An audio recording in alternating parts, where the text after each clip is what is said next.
Buat saya dahulu mengejar karir itu adalah hal yang utama. Karena saya berangkat dari keluarga yang sederhana, jadi kesuksesan itu adalah satu hal yang saya utamakan. Tapi bukan berarti saya nggak beribadah sama sekali. Saya tetap beribadah, saya tetap aktif dalam pelayanan. Tapi jujur, banyak hal yang saya lakukan berbeda dengan standar yang Tuhan mau. Dan akibatnya banyak banget permasalahan yang saya hadapi, baik di tempat kerja ataupun di dalam rumah tangga itu sendiri. Buat saya, pada waktu saya belajar firman Tuhan, saya banyak diingatkan, dan terutama sekali dari Kisah 17 ayat 24-28, saya ditegaskan bahwa tujuan hidup saya adalah mencari Tuhan dan bagaimana membangun hubungan dengan Tuhan, dan bagaimana saya bertumbuh karakter saya sesuai dengan karakter Tuhan.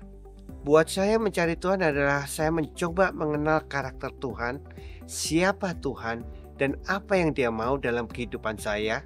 Dan itu semua saya lakukan lewat pembelajaran daripada firman Tuhan.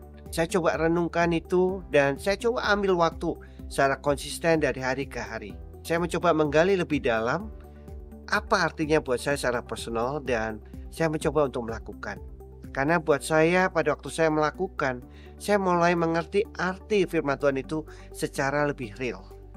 Bertahap demi tahap saya bisa merasakan manfaatnya, di mana karakter saya pun makin banyak diubahkan oleh Tuhan. Buat saya, pada waktu saya mencari Tuhan, saya diingatkan untuk memiliki prioritas yang benar dalam hidup.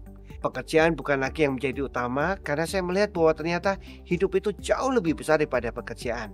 Kemudian yang kedua, yang terutama sekali yang saya lihat, saya melakukan segala sesuatu apa adanya. Saya tidak lagi memakai topeng. Saya juga belajar menjaga integritas saya, dan saya juga belajar bagaimana karakter saya bertumbuh, seperti halnya saya belajar untuk minta maaf, baik terhadap keluarga ataupun dengan rekan kerja ataupun anggota tim saya. Dan terutama sekali saya diajarkan prioritas yang benar. Pada waktu saya melakukan prioritas yang benar ini sangat membantu dan berefek buat kehidupan saya sebagai pribadi, suami, sebagai ayah, dan sebagai anggota masyarakat. Dan itu membuat hidup saya jauh lebih enteng.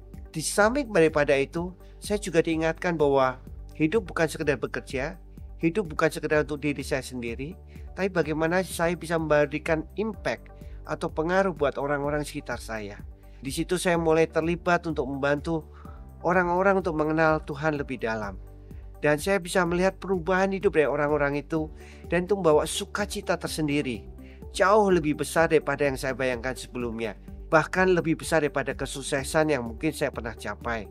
Itulah yang membuat saya ingin terus bisa membawa pengaruh dan merasa berguna.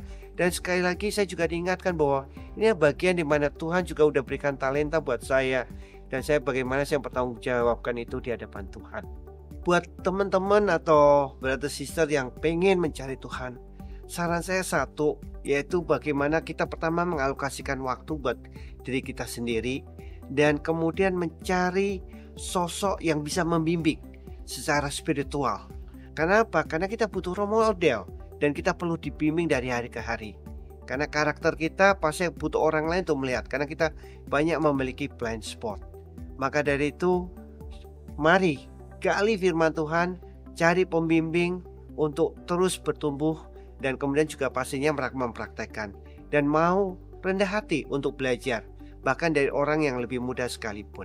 Saya juga pengen mengajak saudara-saudari semuanya ya, untuk mengerti tujuan hidup Anda, dan coba untuk mereview kembali, benarkah tujuan hidup yang saat ini Anda pegang?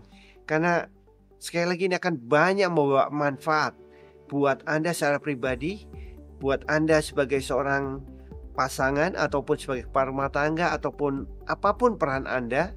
Itu akan membawa Anda merasa jauh lebih bersukacita, karena hidup ini jauh lebih besar dari peran yang mungkin saat ini kita pegang, apakah itu sebagai pekerja ataupun sebagai seorang pengusaha. So, ayo kita sama-sama menggali apa arti tujuan hidup dan memegangnya sampai akhir.